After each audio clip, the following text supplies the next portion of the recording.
Okay, so I like to think there's a kind of numerological aspect to these works. So, like day 13, say, will could be equivalent to 4. Uh, Today, day 14, or day 14 will be like a 5. So, although we're moving into the Venus sphere, the sphere of eternity and victory, um, I want to also add the idea of a fifth sphere, like with the 1 and the 4. So we're sort of like in a way simultaneously going up the tree and down the tree, in a sense. Anyway, right. So there's some aspects of power that I want to deal with. Now, this probably will put a few people off, right? Because people think of power as being something that's dangerous, hard to manage, a great deal of responsibility. Um, so,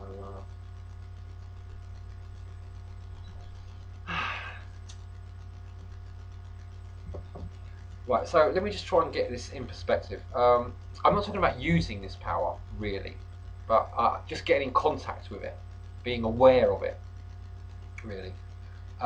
So when we go into this Venus sphere, we're talking about the highest aspect of our astral body. Um, it's connected with your intuition and as I said on the way down the tree, it's like this sleeping giant. I want you to think of this sleeping giant, but we're now awaking the sleeping giant up. So it's like this energy that we've brought down into the underworld and now coming back up, which is going to connect back with our eternal self. Like, because the other key word for the Venus sphere is the eternity sphere, sphere of eternity. So the lower three spheres are really much more mundane, um, and this is why it's referred to as like the morning star in Revelations. Christ will come back with the morning star and stuff.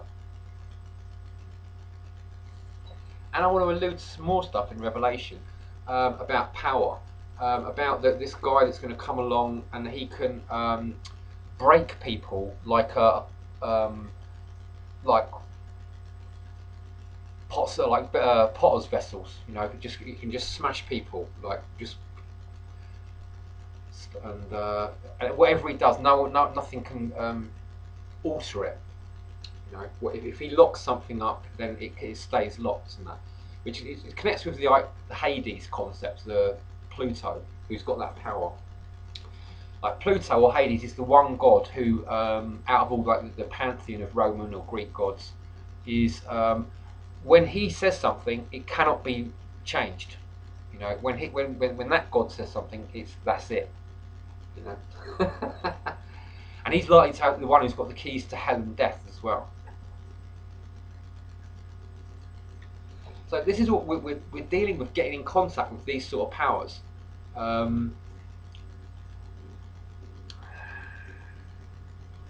So really, kind of ultimate worldly power.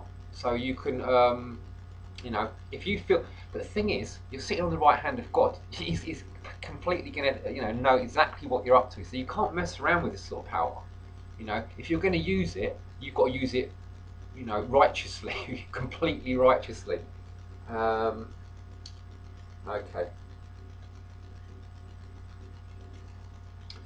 This thing about me eating people's souls.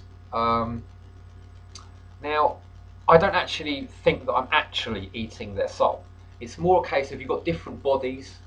You've got like you're going to have a real, quite possibly a real soul potential that is, I don't know. I really don't know, but I'm just guessing. They've got an actual soul that virtually never ever gets manifested in reality. We all have got this huge potential, but we're like babies as a race. We're still evolving all this knowledge, and this is what I'm trying to push forward with this, to get to the point where we can start to become like you know, at least understand our potential and what it is.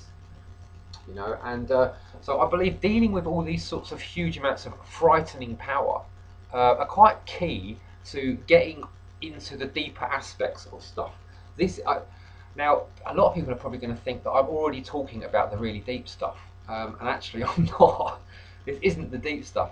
I'm talking about absolute worldly power, but to me that's not really a big deal. It shouldn't try not to think of it as a big deal because there are worlds beyond this world, you know, that are much greater in their what they have to offer. So just having worldly power, um, you should try to understand that as um, not something that you should be tempted by. Um, you might be tempted by it. You'll find if you start using it and you know your ego's involved and stuff like that, it will just backfire. So I strongly recommend not trying to mess around with these things, but to get in touch with them and to harness those powers, but just to keep them available to you for like perhaps extreme circumstances. But if you possibly can, you know, do not even attempt to try and use these for anything. Okay, so that's basically it for today, I think. Yeah, there's also an aspect of like Krishna. That's right. What I was going to talk about eating people's souls. Oh yeah, uh, I'm just really knocking the energy from their astral body. You know, they've still got a soul body which is completely unaffected by it all. You know, so when I say eating their souls, it's really just disabling them on the astral plane, so they can't fuck with me anymore. Like, and you know, it might mean that their life will be shortened. You know, but I don't really think it's not like actually eating their soul as such, because I don't believe that's possible. If it is, well, so be it. You know, it's their problem. They shouldn't be like acting as agents and getting in my face. Yeah. So I was going to say about Krishna. Krishna, he comes down and he destroys all these people, and he tells Arjuna, look, when you destroy these people, you're not actually destroying them because nobody can ever die. There's not really any such thing as death. This is all kind of an illusion, you know. So you don't take it too seriously, right?